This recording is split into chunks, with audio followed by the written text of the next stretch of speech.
Hi అండి, ఈరోజు మనం పొట్టుపప్పుతో దిబ్బ రొట్టె చేసుకున్నాము. ఇలా వాష్ చేసుకున్నాము. దీంట్లో కావాల్సిన పదార్థాలు ఒక ఆనియన్, కరివేపాకు, పచ్చిమిర్చి, అల్లం, జీలకర్ర, ఇదిగో రాక్ సాల్ట్. తర్వాత అయితే ఇదిగో రోట్లో తొక్కేసుకున్నాము. ఇదిగో చెక్క బెల్లతోటి తొక్కుని చేస్తే మామూలుగా ఉండదు, మిక్సీలో వేస్తే అంత టేస్ట్గా ఉండదు ఫ్రెండ్స్. ఈరోజైతే మనము పొట్టుపప్పుతో దిబ్బ రొట్టె చేసుకుందాము. బియ్యం లేకుండానే పొట్టుపప్పుతో చేసుకోవచ్చు. చూడండి, నేనైతే తొక్కేసి చూపిస్తాను.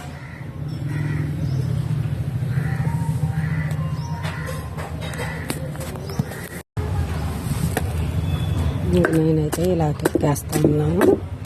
రోట్లో తొక్కు చేసింది అయితే బాగుంటుంది. ఇలా తొక్కితే చాలా టేస్టీగా ఉంటుంది ఫ్రెండ్స్. మిక్సీలో వేస్తే స్మెల్ కూడా ఒకలాగా ఉంటుంది గారికి, కానీ ఇలా వేసి తర్వాత ఈ పదార్థాలన్నీ కూడా వేసి మీకు చూపిస్తాను ఫ్రెండ్స్. ఎంతో టేస్టీ అయిన రోటి గారెలు.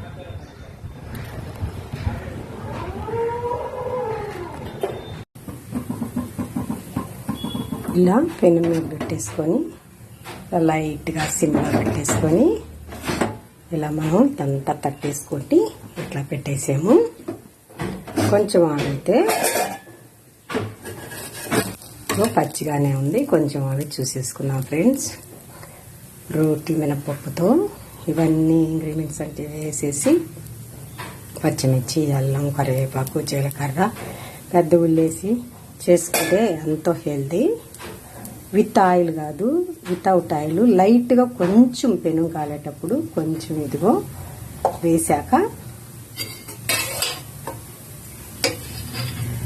ఇదిగోండి ఒక్క స్పూను అలా వేయాలి. అంతే, కాలిపోయింది.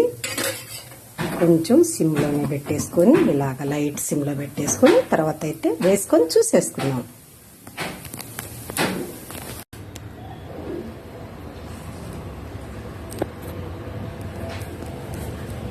అయిపోయిందండి.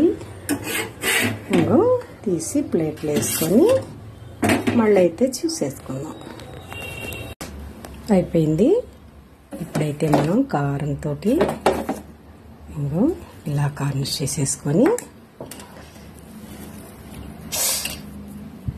చాలా వేడిగా ఉంది.